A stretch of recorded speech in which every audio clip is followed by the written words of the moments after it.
Hi, good afternoon everyone. I want to share with you guys that I saw a white birds in the cows area in the farm. This name of the white birds visiting in the farms in the cow areas. This is called cattle egret birds. Why these white birds called cattle egrets birds? It because the cattle egret birds they like to spend their time to the field, especially that they have a cows and other large animals in the field.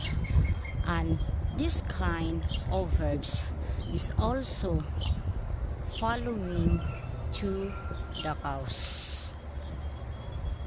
They like to stay in the cows animals.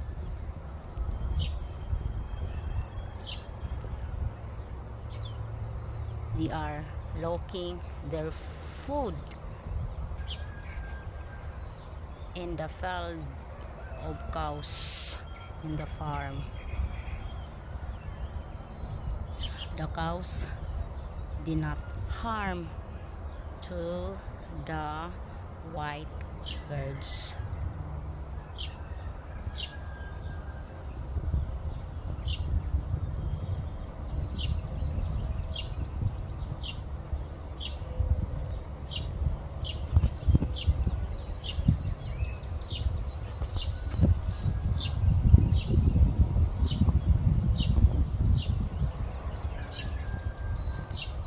The rest of the cattle egrets birds they are moving because the cows are moving too.